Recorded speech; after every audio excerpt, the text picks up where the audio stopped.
ترمذی شریف کی ایک حدیث شریف میں آیا ہے کہ حضرت صلی اللہ علیہ وسلم نے ارشاد فرمایا کہ بخیل اور کنجوس وہی شخص ہے جس کے سامنے آپ صلی اللہ علیہ وسلم کا ذکر آ جائے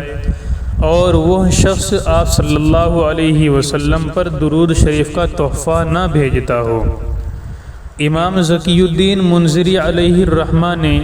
صحیح ابن حبان کے حوالے سے حضرت ابو سعید خدری رضی اللہ عنہ کی ایک روایت نقل فرمائی ہے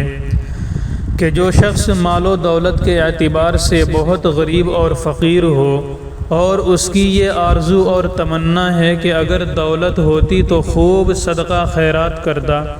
جس کے ذریعے سے بآسانی جنت نصیب ہو جاتی،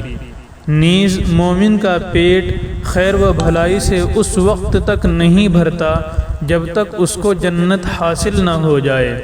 تو آپ صلی اللہ علیہ وسلم نے ارشاد فرمایا کہ صدقہ خیرات کی تلافی اور برابری کے لیے اپنی دعاؤں میں ان الفاظ سے درود شریف پڑھنا کافی ہوگا: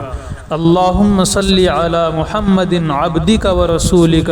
وصلی علی المؤمنین والمؤمنات والمسلمین والمسلمات۔ ابو داؤد شریف، ابن ماجہ شریف اور مسند امام احمد ابن حنبل اور سنن کبریٰ نسائی میں ایک حدیث شریف نقل کی گئی ہے جس میں حضرت صلی اللہ علیہ وسلم نے جمعے کے دن کثرت سے درود شریف پڑھنے کی بڑی اہمیت کے ساتھ فضیلت بیان فرمائی ہے۔ آپ صلی اللہ علیہ وسلم نے فرمایا کہ جمعے کا دن سب سے افضل ترین دن ہے، اسی میں اللہ تعالیٰ نے حضرت آدم علیہ السلام کو پیدا فرمایا اور اسی میں ان کی وفات ہوئی، اور اسی دن قیامت کا سور پھونکا جائے گا اور اسی دن قیامت قائم ہوگی۔ لہٰذا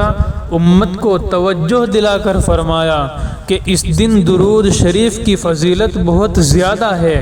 غافل نہ رہیں۔ اور آپ صلی اللہ علیہ وسلم نے فرمایا کہ امت جو درود پڑھتی ہے وہ میرے سامنے پیش کیا جاتا ہے۔ جب آپ صلی اللہ علیہ وسلم نے یہ فرمایا تو اس پر صحابہ کرام نے یہ سوال کیا کہ یا رسول اللہ صلی اللہ علیہ وسلم، آپ کی قبر میں تو آپ کی ہڈیاں بھی گل کر پرانی اور بوسیدہ ہو چکی ہوں گی، تو پھر اس کے پاس پیش کرنے کا کیا فائدہ ہوگا؟